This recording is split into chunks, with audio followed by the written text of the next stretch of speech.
হাইলাকান্দি জেলায় কালবৈশাখীর তাণ্ডব, তীব্র ঝোড়ো বাতাসে ব্যাপক ক্ষয়ক্ষতি। সবচেয়ে ক্ষতিগ্রস্ত জেলার দক্ষিণাংশের কয়েকটি গ্রাম।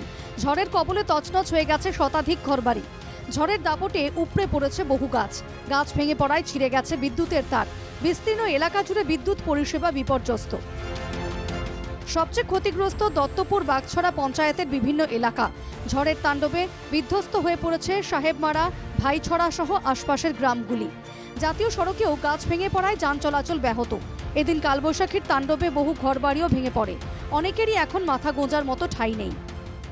গতকাল প্রচণ্ড ঝড় তুফানের ফলে হাইলাকান্দি জেলার দত্তপুর বাগছড়া জিপিতে বেশ কয়েকটি প্রায় 10-15 গ্রাম, বিশেষ করে এই বাইবুন্টি, পাকুয়াপুঞ্জি, সাহেবমারা, রাজারতল, এই বাইছড়া, চড়াইবাগ, এইসব গ্রামে প্রায় 100-র অধিক পরিবার এই গড়বাড়ি ভেঙে তছনছ হয়েছে। ঝড়ের তাণ্ডবে ক্ষতিগ্রস্ত হয়েছে শতাধিক পরিবার।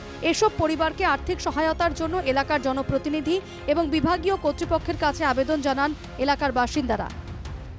বিশেষ করে জনপ্রতিনিধি সহ বিভাগীয় কর্তৃপক্ষের দৃষ্টি আকর্ষণ করে বলছি, যাতে এইসব বৃহত্তর এলাকা আছে, প্রায় 100-র অধিক পরিবার ক্ষতিগ্রস্ত হয়েছে। এইসব ক্ষতিগ্রস্ত পরিবারকে যাতে সরকারিভাবে সাহায্য করা হয়।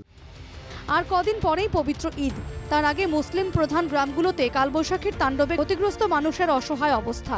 এই প্রেক্ষিতে অসহায় মানুষগুলোর পাশে দাঁড়ানোর জন্য জেলা প্রশাসনের দৃষ্টি আকর্ষণ করা হয়েছে।